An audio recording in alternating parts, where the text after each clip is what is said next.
Okay, I think we can kick things off here. So hello again, everybody. My name is Natasha. I'm a research associate with the Polis Project, and welcome to today's discussion.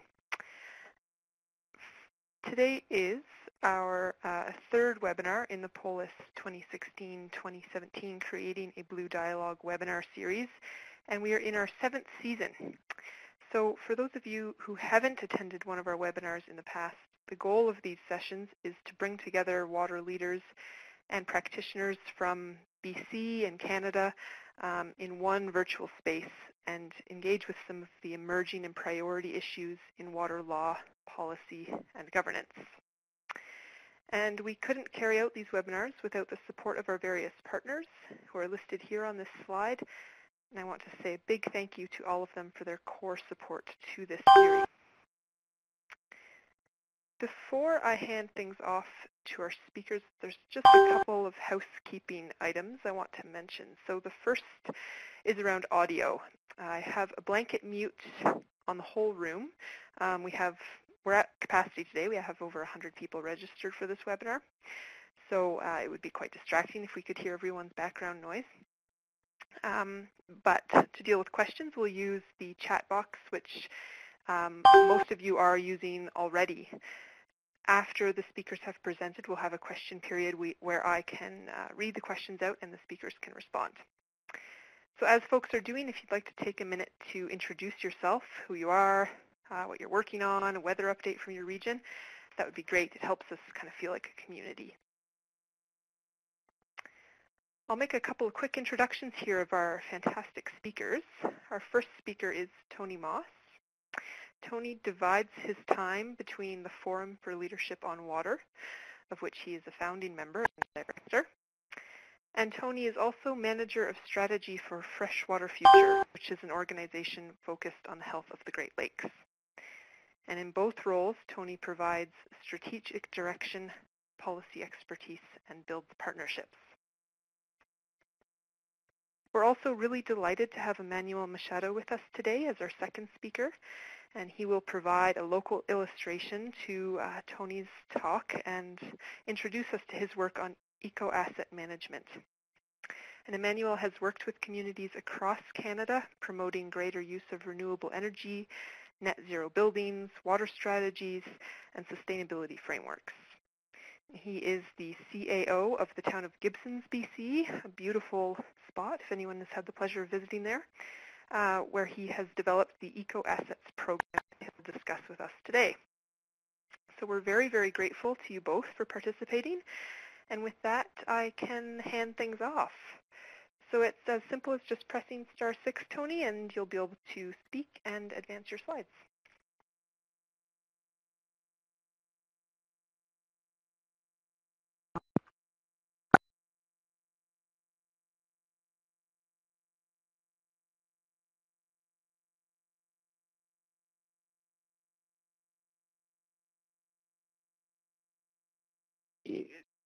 It was, can everybody hear me now? Sorry, I just heard a mute off. I'm going to guess yes now. Yeah, you're good, Tony. Okay, thanks. Thanks, Natasha, for the introduction. As Natasha noted, I wear a couple hats, and what's kind of neat about looking at the list here of people signing on is that there are some folks from the community of people that I work with around the Great Lakes, including some folks from the U.S., in Lee Wilbanks, the Great Lakes, and the St. Lawrence River. I almost messed up there. So it's great to have the diverse crowd here, and thanks so much for the opportunity to present today. Natasha reminded me that it would be probably useful to provide a bit of background on flow before I get into the details of the report that I want to speak to today. So let me just start by doing that. If you don't know flow, we are a group of a dozen members and myself as the core staff person of water thinkers and experts from across the country. And our group includes former political leaders, former officials with federal and provincial governments, and senior staff of research institutes and non-governmental organizations. And we've been working together for about a decade now. And we came together quite organically, really, in creating this report, which may be familiar to some folks, called Changing the Flow. And we came together to develop this report under our then name, the Gordon Water Group, around 2006. And that report was very much spearheaded by Tim Morris, who some people will know when Tim was working with the Sierra Club of Canada.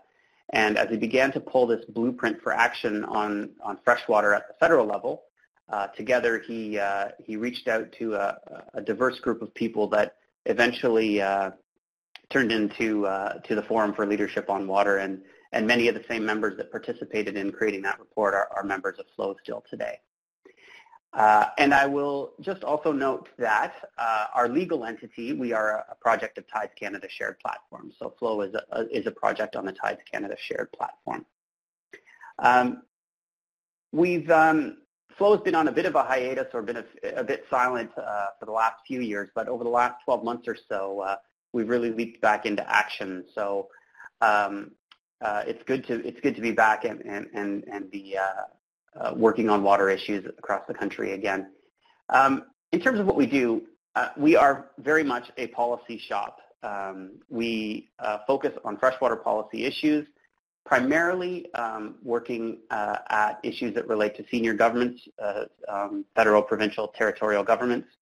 And what we do is we leverage the expertise of our members to provide analysis and perspective on issues of our choosing. So we're not governed by issues identified by others. We provide independent perspective on issues that we believe are strategically important to the water dialogue and to water policy and governance across Canada. And we do that primarily through developing reports, submissions to governments, policy briefs like the one that I'll speak to today. And here's just a couple of examples on this slide of some of the work we've done over the years. Some of it from a while back. The bottom one is a fairly recent piece on that we did in partnership with West Coast Environmental Law related to the Fisheries Act reforms, and it actually is a submission to the Federal House of Commons Committee on Fisheries Notions. And then I'll just say also that we publish a semi-regular newsletter called the Flow Monitor, and I stress semi-regular because if you go and look at these, it's been a while, but the good news is we decided very recently, earlier this week or late last, I believe it was, that we're going to pull together an update or a new newsletter that should be coming out in spring of 2017. So keep an eye out for that. So that's a bit of background on FLOW, who we are, what we do. So let me turn to what we're here to speak about today or discuss today, and that is this report, our most recent report called Smart Strategic Investments for Urban Water Sustainability, Seizing Canada's Infrastructure Moment. But before I dig into the details on this report, I thought I would go back a little bit in time and try to ground what's in this report in some work that's been done over the years by FLOW and others. So before I dig in, let me just do that. And I'll start here.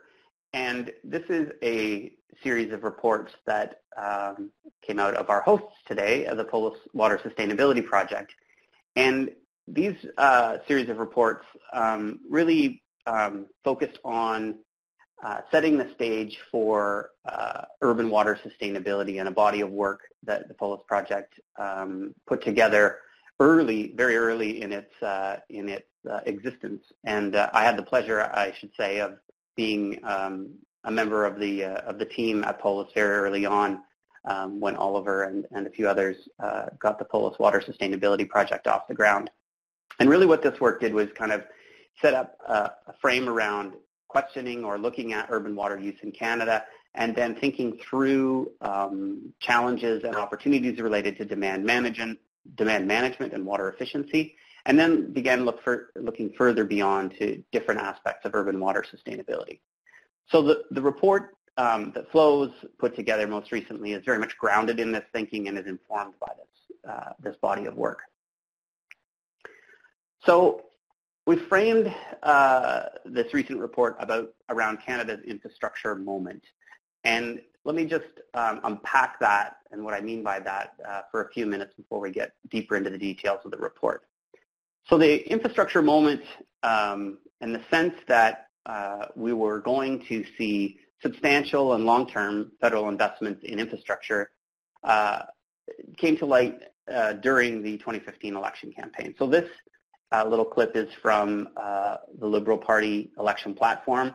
And as you can see, there is some language that is carried through the dialogue or the narrative around not just more of the same or doing the same old thing, but there's very specific language around sustainable infrastructure, around resilience, and around green infrastructure. And we'll unpack that last term a little bit more as I get into the report, because I think there's been various, or I know there's been various interpretations of that term as this infrastructure planning has begun to come together by the federal government. So that early signal from the election campaign was then carried through into the mandates of key ministers. And this is a clip from the mandate letter of the Minister of Infrastructure and Communities. And again, you'll see that similar language carried through, the focus on infrastructure and a 10-year plan to deliver funding for what were then the top priorities, which were public transit, social infrastructure, and green infrastructure. And I'll talk a little bit more about those priorities in a second. But this kind of very much, shows that we're kind of working our way into this, what we call our infrastructure moment, where there's an opportunity emerging before us. And then, of course, that then carried through into Budget 2016, where the government announced officially that it would be investing more than $120 billion in infrastructure over the next 10 years, a very positive sign. And that infrastructure, again, the framework, if you will, was focused around social infrastructure, public transit, and green infrastructure, under which was included water and wastewater funding, or is included.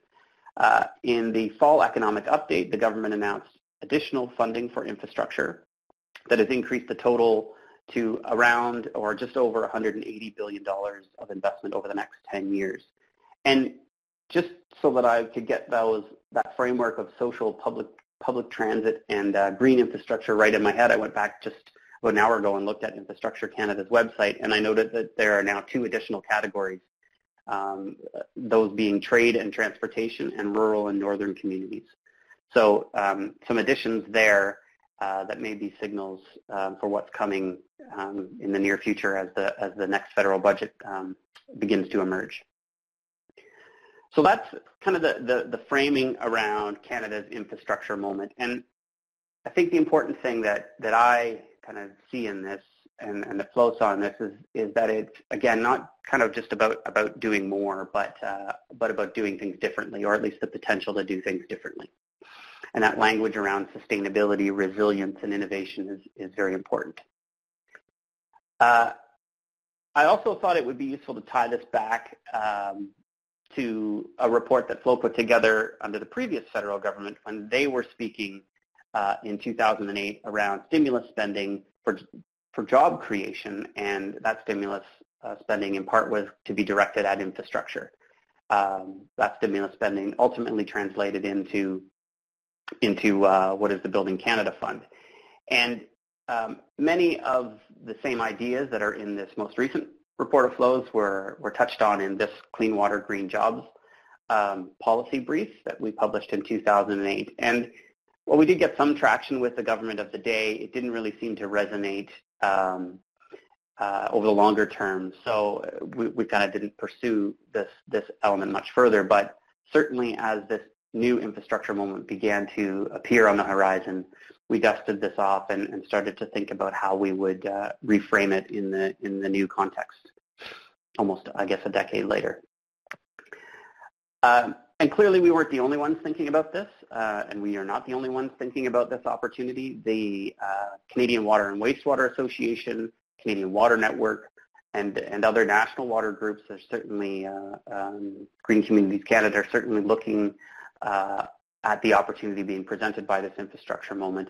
And then a group of organizations in Ontario, the Southern Ontario Water Consortium, the Ontario Clean Water Agency, and WaterTap hosted in June of 2016 a roundtable with Minister Amarjeet Sohi. And many of the ideas, again, that are presented in Flo's report were first kind of discussed at that roundtable with the minister present. I had the opportunity to participate in that. So again, a lot of this thinking is carried through, and it's quite clear that Flo is certainly not the only organization putting forward this kind of different thinking around urban water infrastructure and the opportunity that potentially significant spending on infrastructure presents. So let's, enough with the background and get into the details of the report. And I'm going to do that in kind of three sections. First, a little bit about making the case and why we think it's an important time to be investing in urban water infrastructure. And then three core strategies that we've kind of bundled advancing urban water sustainability under, and then we'll get into our recommendations. Before I do, I just want to note that notably absent from this report and our recommendations is a focus on First Nations water issues, First Nations infrastructure issues. And that's intentional, because we had limited capacity in terms of being able to do a good job of including that in this report, and we absolutely did not want to do a poor job of that. Also, there's a whole complex range of issues related to First Nations drinking water issues or First Nations water infrastructure, from boil water advisories all the way to the Safe Drinking Water for First Nations Act. And again, we didn't have the capacity to deal with all of that effectively in the context of this report. And finally, we see or believe that it's the First Nations communities that need to be leading the charge on that conversation. But we are certainly interested in working with them, and have had conversations about how Flo can support groups like AFN in this type of thinking going forward. But I just wanted to note that before I jumped in. So here we go, making the case for the investment. So just a couple of facts or stats from the report. The Canadian Infrastructure Report Card in 2016 indicated that 29% of drinking water infrastructure and 35% of wastewater infrastructure is in fair to poor condition. A bit of a dated number from the Federation of Canadian Municipalities from 2007 pegs the water and wastewater infrastructure deficit at about $88.5 billion. Given the timing of that, we could probably expect that's larger now, but I haven't seen any updated numbers. And then an important point that I think is not often factored into these conversations is what's the public perspective on some of this? Because as those of us that have worked on urban water infrastructure, it's not often the most visible infrastructure, let's say, and tends to not be top of mind for the public. But RBC's 2016 Water Attitude Survey found that after healthcare infrastructure, water services were identified as the next top priority for government infrastructure spending. So there is some interest and understanding on the part of the public that this is a very important need in Canada. So that's kind of a bit of the backdrop, but I wanted to kind of go beyond this idea that this infrastructure moment is really about digging out of a deficit, an infrastructure deficit, or fixing some long-term problems. It is, but it is also, in our view, an opportunity to not just do the same, but as we're digging out of an infrastructure deficit, to use that focus and the infrastructure spending to do things differently, and do things differently focused around sustainability, resilience, and innovation. And looking at this opportunity also as a means for building up the clean water technology and services sector in Canada as a central pillar of the federal government's efforts to position us as a global innovation leader, because there's a huge opportunity for us there and some really amazing work already happening across the country. These investments, we believe, if done well, can advance that while at the same time upgrading, repairing, and modernizing our urban water infrastructure. So, 3 strategies.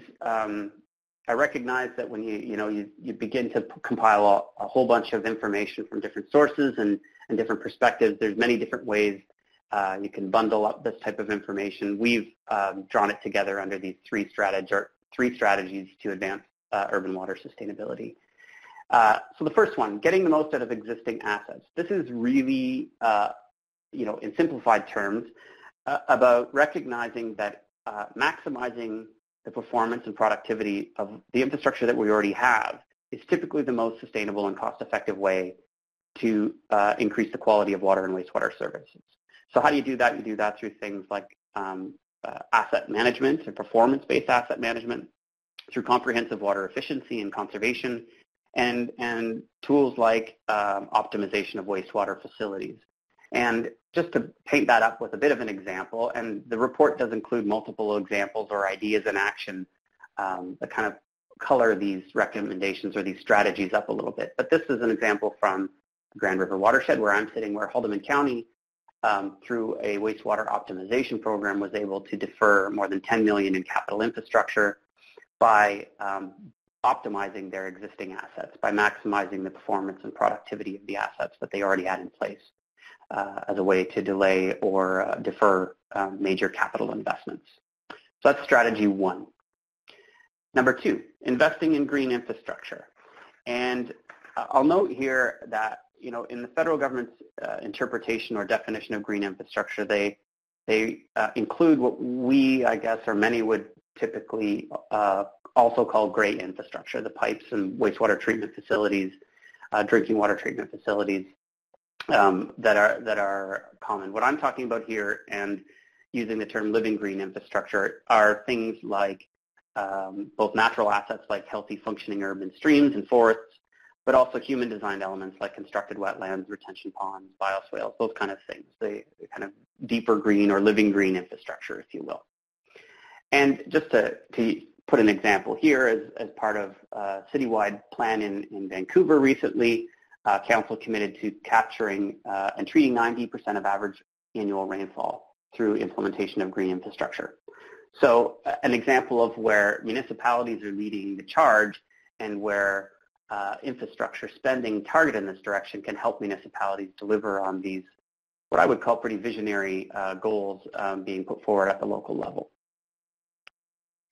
And then finally, the third strategy is accelerating the uptake of innovative technologies and practices. And what we're getting at here is that, around the world, when you look around the world, leaders in urban water sustainability are thinking, beyond standard treatment practices to things like nutrient recovery, water reuse, carbon neutrality, and generating energy from wastewater. Really thinking about ways to turn wastewater into resource and revenue streams, and doing that through different and new, not necessarily always new, but technologies and practices that reclaim and reuse water, generate energy, and recover and market valuable nutrients such as nitrogen and phosphorus. So an example of that idea in action in Edmonton, the city of Edmonton has incorporated a newer technology developed by Austera Nutrient Recovery into their wastewater treatment plant, where they are recovering nutrients from the wastewater stream and using that to produce a commercial fertilizer. And the cost benefit on this is quite striking in that they expect that the capital cost will be recovered in 5 years, both through lower maintenance and costs in the plant and through sales of the fertilizer product. So again, a good example of thinking differently about wastewater in the context of a more sustainable, innovative, and resilient approach to urban water management. So that's the three strategies that we've laid out in the report. And there's more examples, as I said, and more detail under each of those three strategies in the report and the accompanying policy briefs. So I just want to round out the conversation then with our recommendations for putting these strategies into action.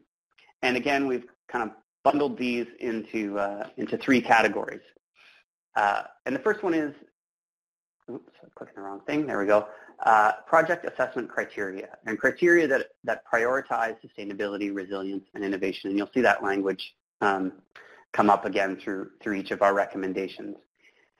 Really what we're saying here is, as proposals come forward and agreements are put together around this phase 2 of the federal government's infrastructure spending program, that there's an opportunity to screen projects, blue screens as some people call them, to put on conditions, requirements that proponents demonstrate that they have in place plans and programs to maximize infrastructure assets, water efficiency plans, optimization programs, that they're demonstrating that they're thinking about and have targets for key performance indicators related to greenhouse gas reductions, related to energy recovery, climate adaptation planning, incorporating evidence of incorporating or at least considering innovative solutions and living green infrastructure.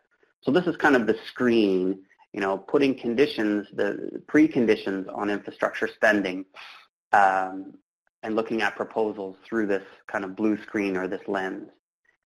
The second recommendation really complements the first, and I meant to note at the front end of this that when you look at these recommendations, we very much consider them a package as opposed to a list to choose from, right? So the second recommendation is a complement to that screen or that conditionality, and that is to create dedicated funding streams to prioritize those types of solutions, to prioritize and support things that have not traditionally been the main focus of infrastructure spending, things like performance-based asset management, like water conservation and efficiency planning, living green infrastructure and innovative technology uptake, to provide dedicated funding or signal that there is dedicated funding available for solutions that may be less common and not as easy to implement under existing infrastructure programs.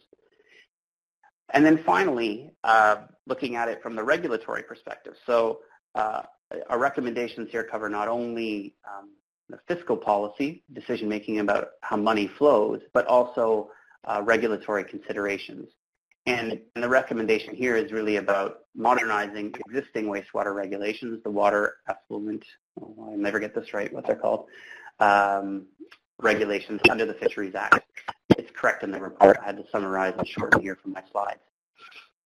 Those recommendations currently are kind of a classic example, those regulations are a classic example of more of the same, really. And if you look at the language around them, they're really saying, let's get communities up to secondary wastewater treatment levels.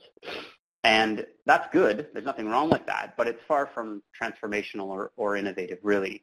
So what we're suggesting is that we take another look at these regulations and do so in a way that, again, tries to drive or advance sustainability, resilience, and innovation, and to consider things like mandating that all wastewater facilities implement optimization programs, that they include a broader range of substances. Right now, there's a very limited number of deleterious substances that those regulations cover, and those substances really drive one to look at or towards secondary treatment solutions.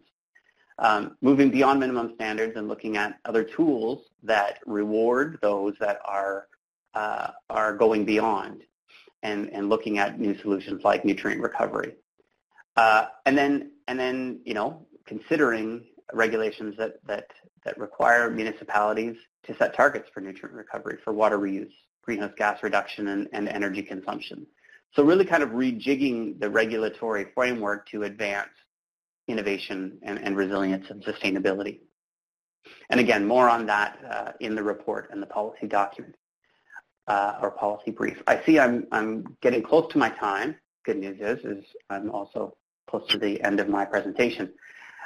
So what's next for our work on this? Well, or what's on the horizon? Well, certainly all eyes on what will be included in the 2017 budget, which we anticipate will be coming soon. And sensing that will lay out some more detail on phase 2 of the infrastructure program. From there, we anticipate further detail and I hope dialogue around what that phase 2 infrastructure program design looks like. And that's where some of the recommendations that we put forward here, whether it's the screening or conditionality ideas, dedicated funding, and the regulatory reforms kind of fit into the next phase of how that phase 2 infrastructure program will roll out and be designed.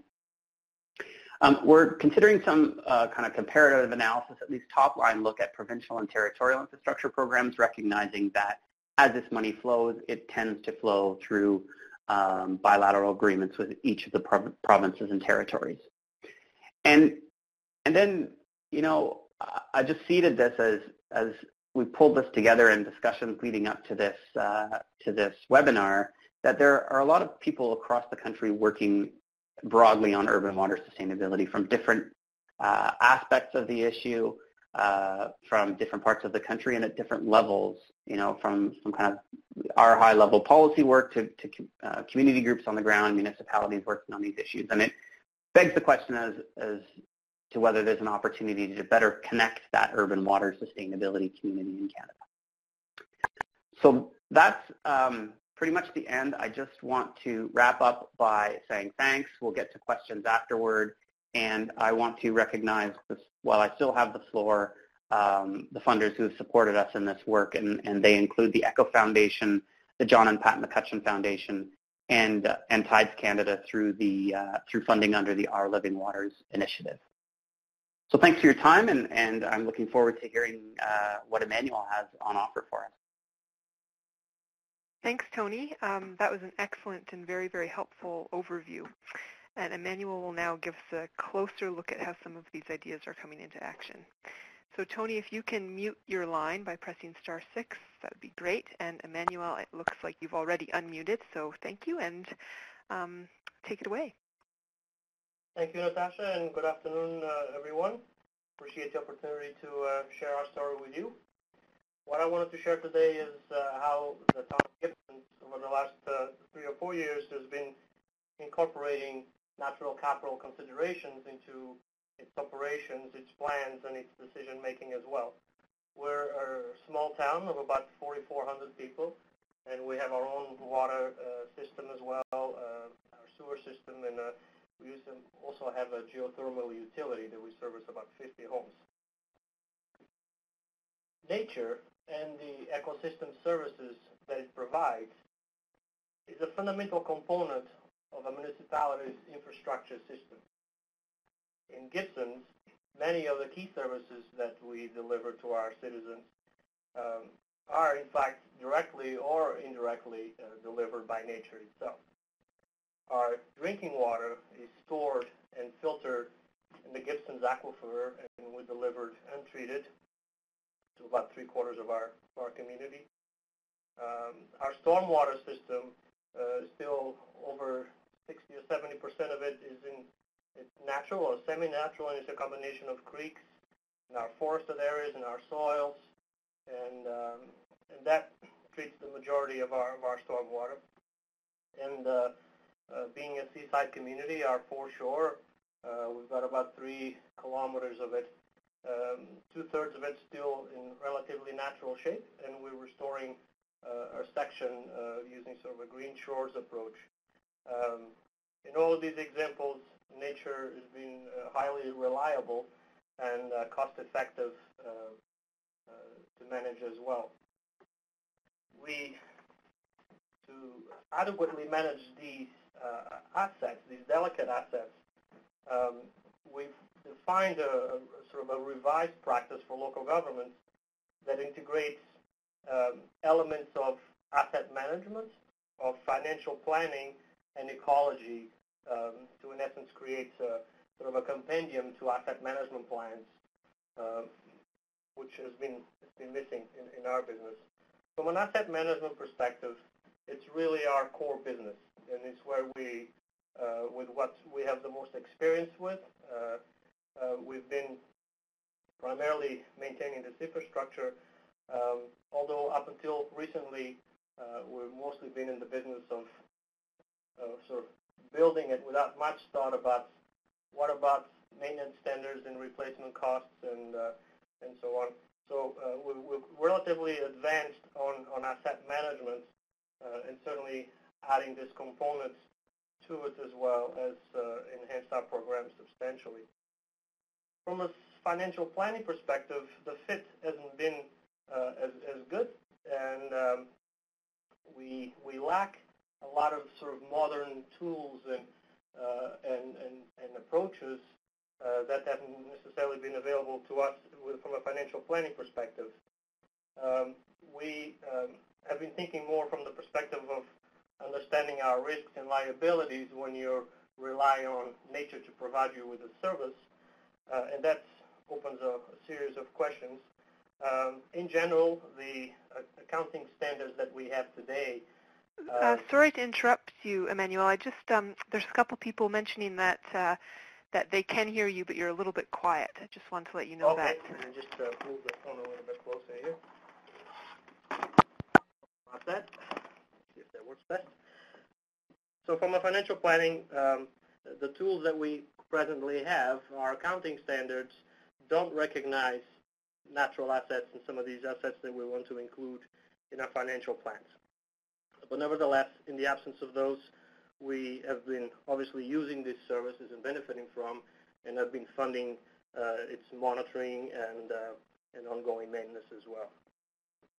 From an ecology perspective, we have the least experience with. We certainly don't have ecologists on staff, but we are interested in the utmost rigor that we can bring to this practice, and have been working with folks from the David Suzuki Foundation to help us understand, this practice of condition assessments and further understanding ecosystem services, which is not something we're typically used to sort of in an urban environment, as well as reviewing our practices to make sure that we're not inadvertently damaging assets that we're relying on for service. The balance that we're trying to make is, in essence, to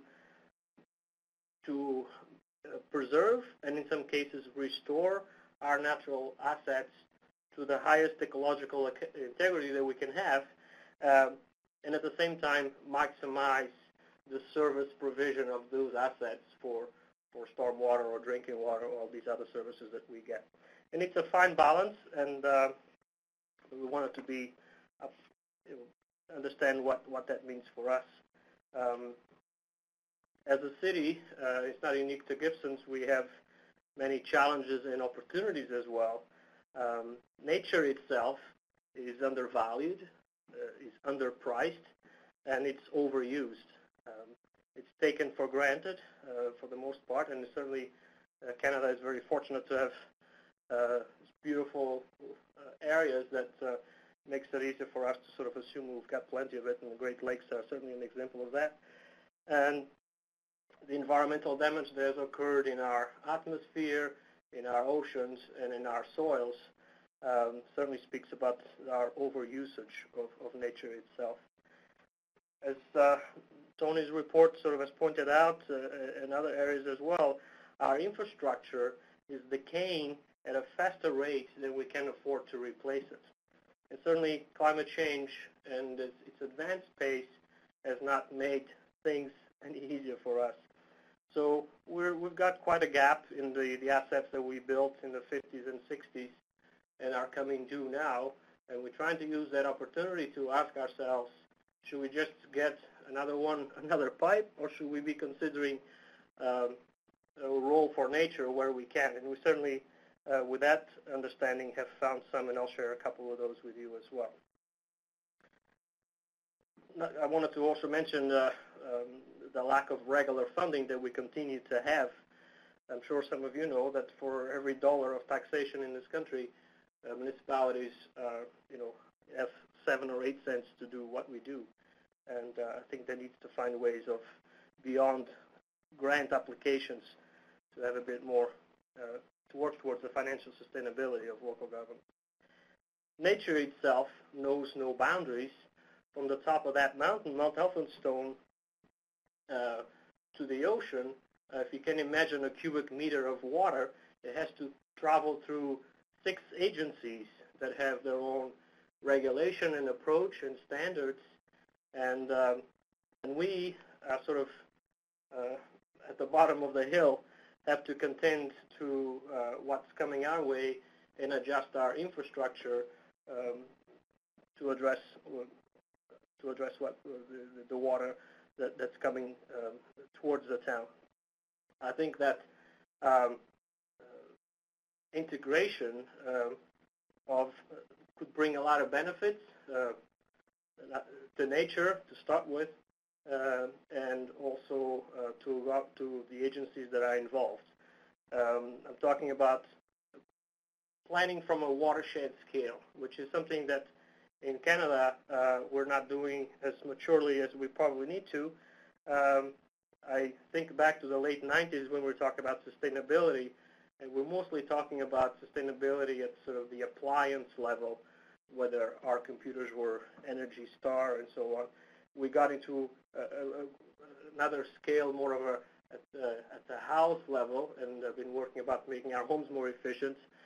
From a planning perspective, we've been talking about making our neighborhoods more livable, but I would like to see this opportunity, the greater understanding that we have, that we actually define plans and plan our communities from a watershed scale, irrespective of tenure and boundaries themselves. What we call infrastructure is really a blend of natural and engineered assets, and they are interconnected with and interdependent on nature to function adequately. Our pump house, where we pump from the aquifer, has little or no value if there's no water to pump in the first place. So it made a lot of sense to us to include the aquifer in our case as a fundamental component of our overall water system. We're the first city that certainly structurally considers such a move, and but that came from an understanding in 2014 where Council directed us to redefine how we valued infrastructure and how we termed infrastructure to include this inheritance of natural capital that the town has, and it's certainly not unique to Gibsons.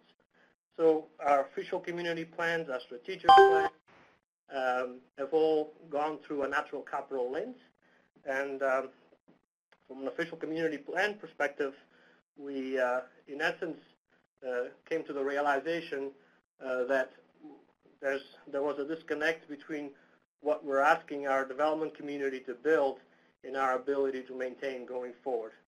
From the financial plan, we'll talk a little bit more about that in a second. Quite a bit of changes there, but we've had a lot of policy changes, and it's been very well received by council, in particular by the community. At the core of our policy work is our asset management policy, which in essence recognizes that we have different types of assets. There's in essence a spectrum from a fully natural asset to a fully engineered asset, and sort of in between biomimicry type of assets, such as bioswales and green roofs and so on. We've also moved away from having a department manage an asset and created teams because of the cross-jurisdictional nature of a foreshore area or even some of our parks as well. So recognizing that it's a team effort, and particularly in smaller communities, that makes a substantial difference. Our policy describes natural assets as features in the natural environment that provide an engineered like service or an equivalent engineered service. That's sort of how we think of that. One of the questions that we've had is sort of, so what is the value of the services that we receive from nature? On paper, we're worth in the neighborhood of $48 million. However, our creeks, our aquifer, our forests, and many other areas are simply not listed anywhere as being here, let alone having the value that it has. And that has to do with the lack of financial standards that recognizes the different elements, because a natural asset is not the same as an engineered asset from a financial planning perspective. There's no upfront costs, there's no replacement costs, and there's certainly no financial depreciation in those terms. So those types of approaches simply don't apply to a natural asset. For us in BC and across Canada, we're concerned with carbon, and so natural assets are carbon neutral. In some cases, can be carbon positive as well. Operating our aquifer and managing the stormwater ponds that we have cost us relatively little money, and so it's quite cost effective, like in comparison with an engineered reservoir, for example. The aquifer, to give you a sense, we spend in a neighborhood of $30,000 a year maintaining this relatively large. We're not maintaining, but we're monitoring it and using it as delicately as possible. Another unique feature from a natural asset from a financial perspective is that it could last in perpetuity, especially if it's properly maintained, as well as not to forget the fact that many natural assets are multi-purpose, and single-purpose assets are quite expensive. Nature offers many benefits, including the provision of municipal services, which is certainly very important to us.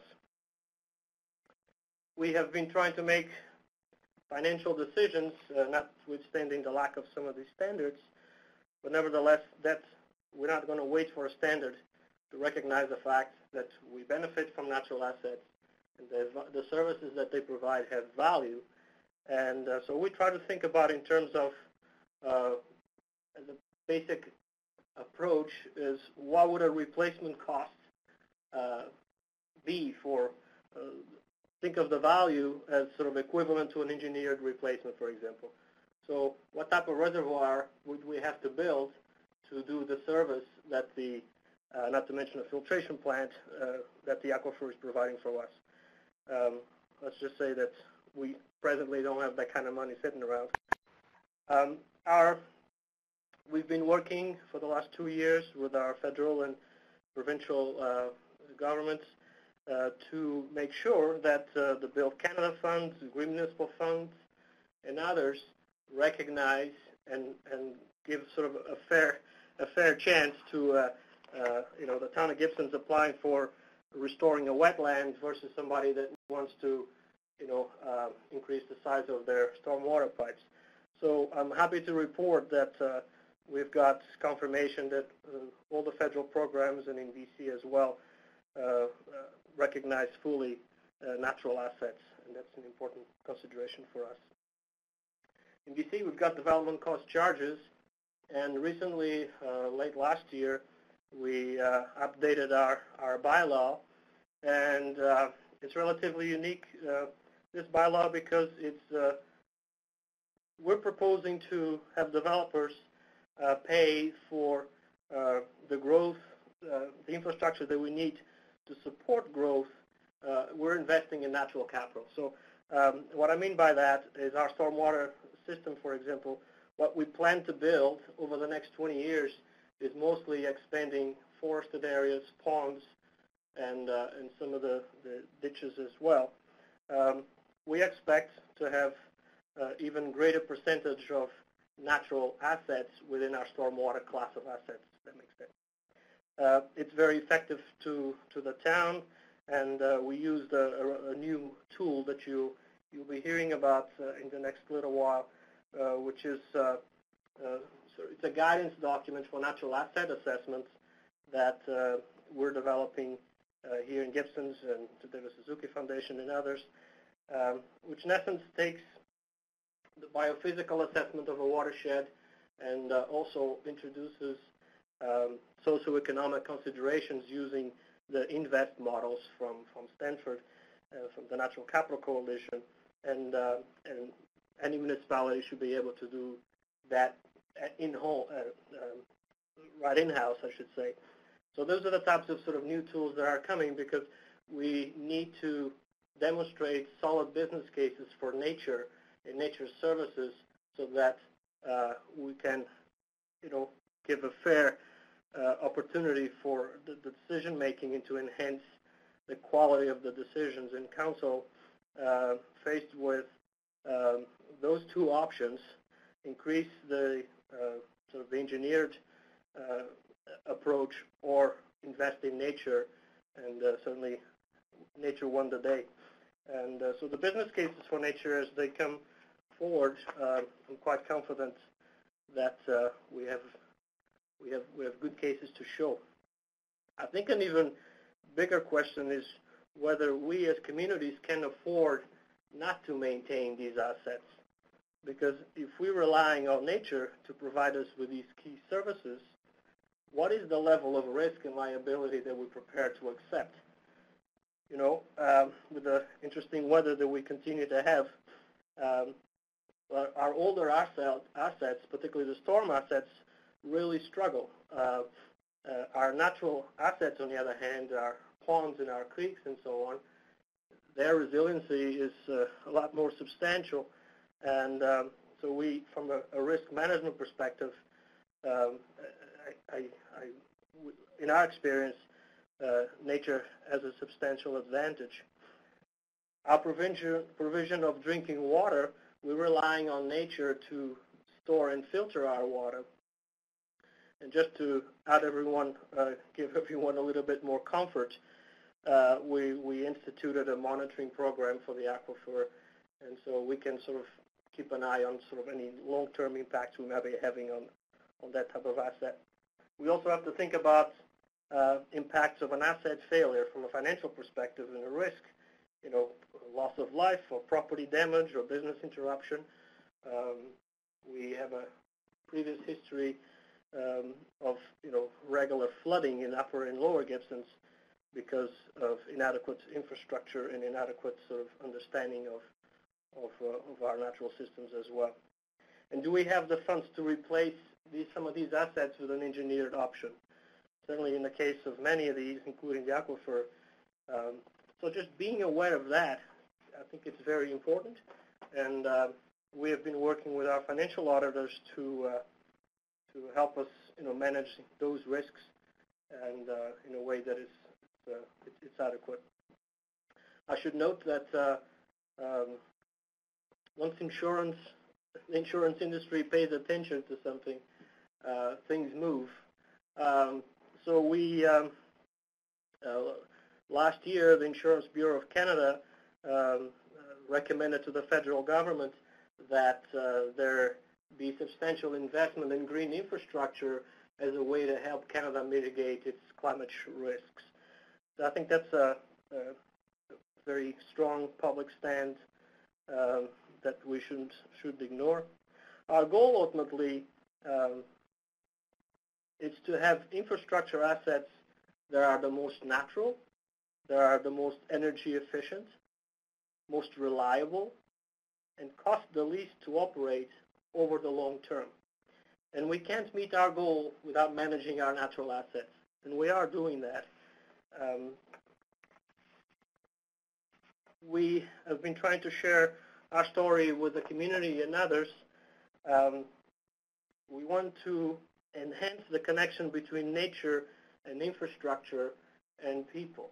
And we feel that as public servants, we aren't always the best communicators. So we've been working with the artistic community and the school board as well on using public art and different types of arts to communicate the value of nature. And we've had a partnership with a group called the Art Farm, and we've produced several hundred pieces of public art in schools, in summer camps, in arts crawls, and so on. And we just completed our third year. We've had one on the aquifer, on the woodlands, and our latest one has been on the foreshore as well. And of course, our strategy documents and our partnerships and publications have been very, very helpful to help us share our story. We partner with the David Suzuki Foundation and the Smart Prosperity Institute, and also with the help of a fellow named Roy Brook, who provides the secretariat for the initiative,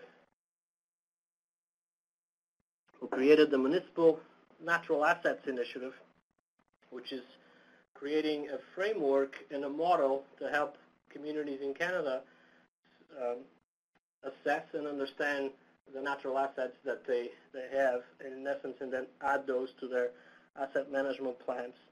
We're sharing our policies, our plans, valuation tools, best practices, and we were successful in getting some funding and are currently running 5 pilots, 3 in BC and 2 in Ontario. The region of Peel is one of our partners, the town of Oakville, and then in BC, in Nanaimo, West Vancouver, and Grand Forks as well. The town of Gibsons is the living laboratory for this initiative, and we have a motto in the town, which is to work on practical solutions for impossible situations. That's sort of how we approached our eco-asset strategy. So I leave it there for now, and I look forward to some questions, and look forward to conversation. Thank you very much. Thank you, Manuel. That was really helpful, really great to see kind of an illustration of some of the bigger ideas that Tony talked about and how those are manifesting in the leadership that Gibsons has been showing. There was a bunch of comments and a few questions trickling in throughout the presentation, so I'm just going to share a few of those comments and then ask the speakers to address the questions. So there's a comment from Nancy. Hi, Nancy. This is a great comment. She said, an added benefit of the package of recommendations that Flow made is that we can start to better understand the cumulative impact of these major chunks of funding, so we can start to understand how individual projects add up to broader outcomes like improved water quality, reduced flooding risk, etc. So thanks, Nancy, for that. And Tony commented that municipalities get about 8 to 10 cents of every tax dollar collected, but are responsible for about 60% of infrastructure. I think that speaks to the challenges that you were mentioning, Emanuel, around funding for this type of work. Certainly. So one of the questions here, and this is for Emanuel, this is from Dana. So Dana is actually in the Polis office, and there's a small group of people there. The question is, which federal agencies that you've worked with are recognizing natural capital? So we met with, we've been working with several agencies, but the climate action, with climate change, Ministry of the Environment and Climate Change, and also the Ministry of Infrastructure, Natural Resources Canada as well.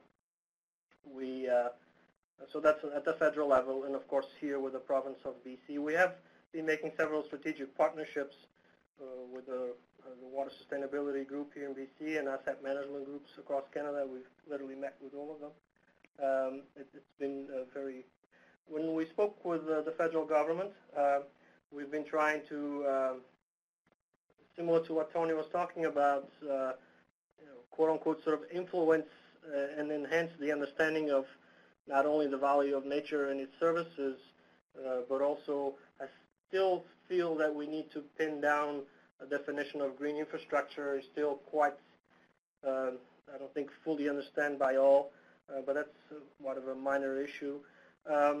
We've been trying to make the connection between climate change policy, infrastructure, and nature.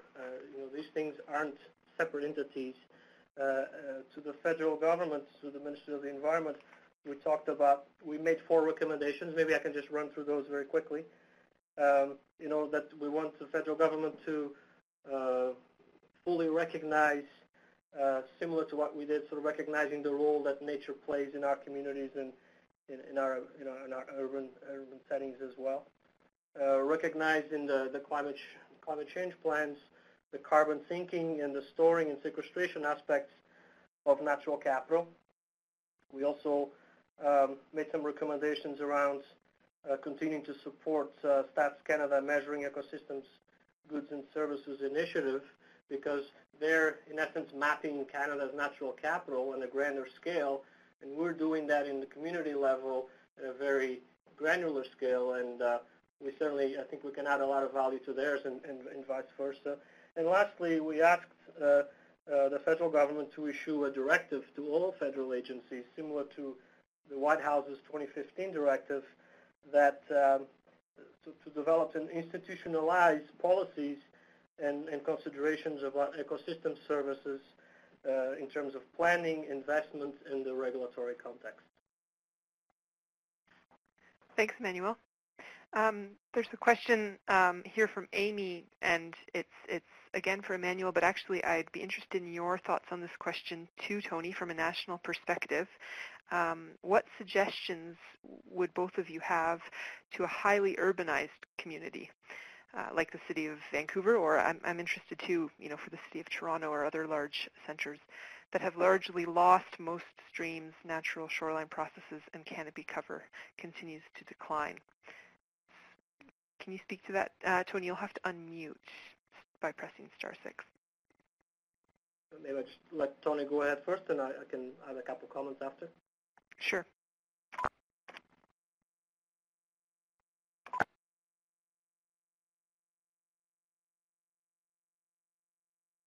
Tony, I can't hear you. You might have also muted your phone itself.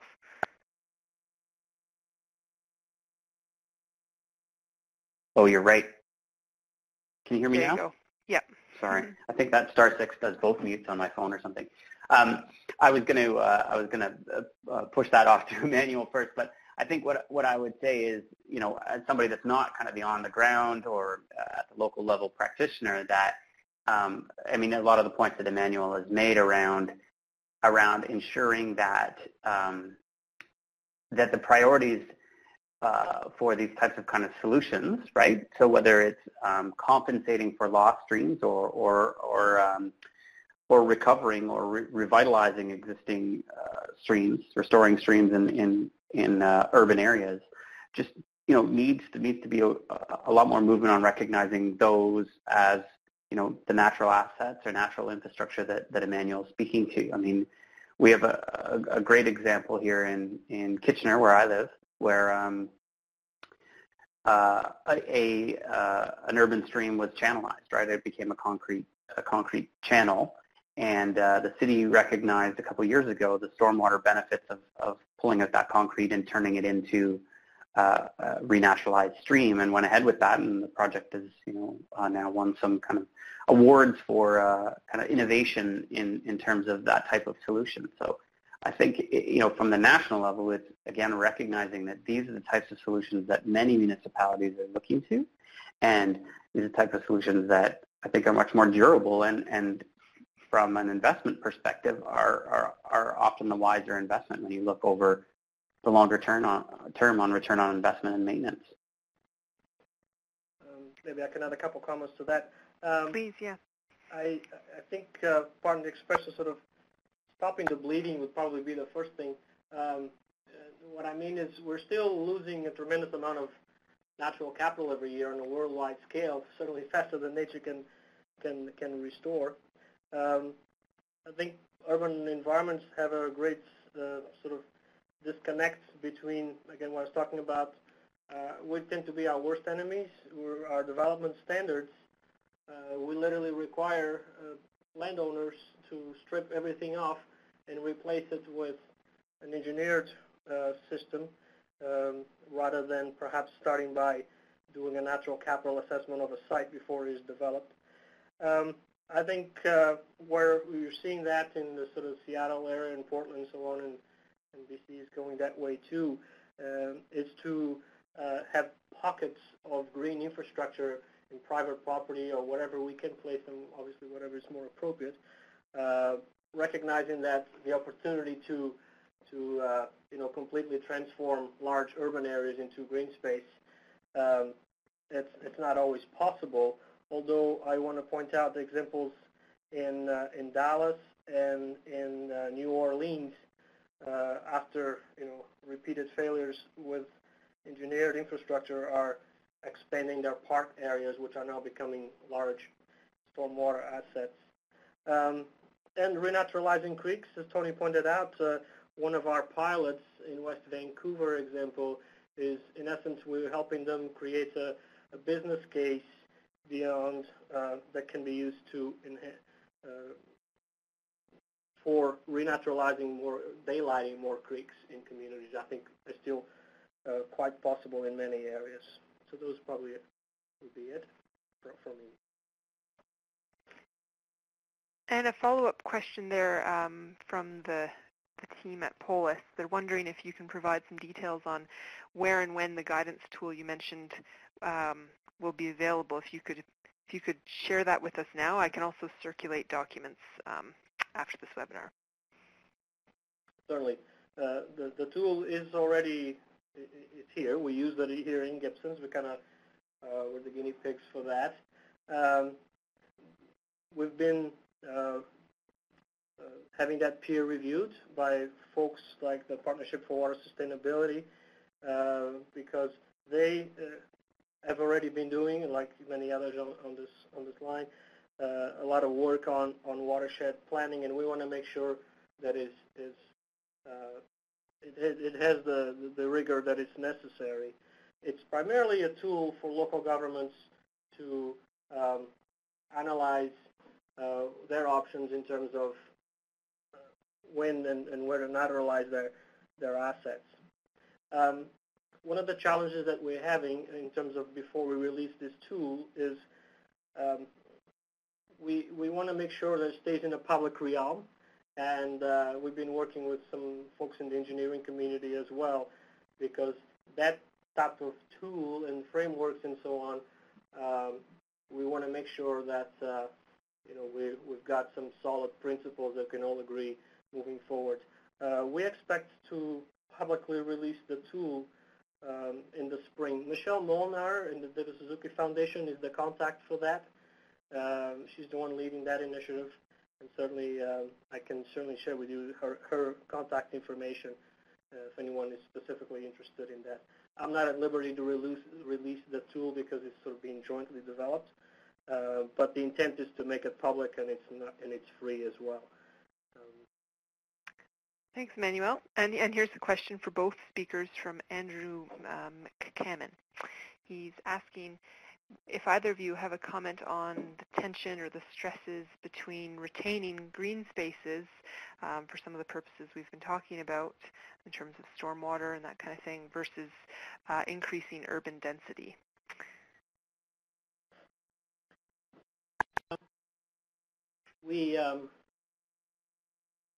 When we produced this document, our strategy, what we had in mind was try to create, one of the things we had in mind was try to create, to change the conversation between the folks that believe that you can only have growth or you can only have conservation. And I think we are trying to demonstrate that you can have both. There was certainly, we seem to have lost some appetite for higher levels of density, and certainly it's always a very heated conversation in BC communities whenever somebody wants to put in an extra floor or those types of things. And I think density needs to be reappreciated more. And yeah, it is a trade-off that we in communities have to make, recognizing that it's best to reuse the infrastructure that we already have, because once we lose the natural capital, we're certainly not getting it back, not to the same level anyway.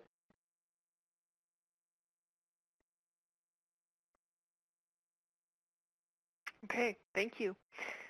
I'm looking at the time, and I see that Graham Watt is typing, so we'll let his comment or question be the last one if it comes through.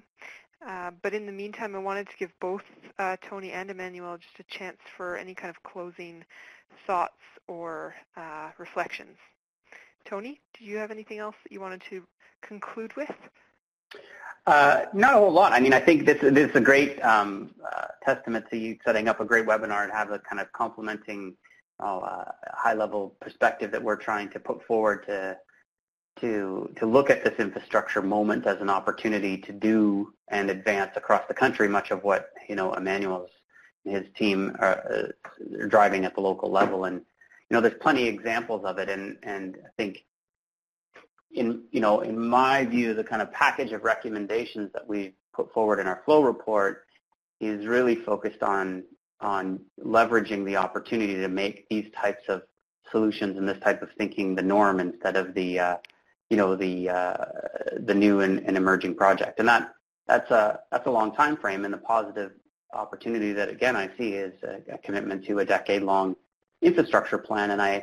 And I do hope that at the federal level, and I do hope that what begins to emerge also recognizes that over that 10-year period, there's plenty of learning along the way that will happen, and a need to probably adapt and tweak that as we go. But I think the principles are there, and they're proving out in practice.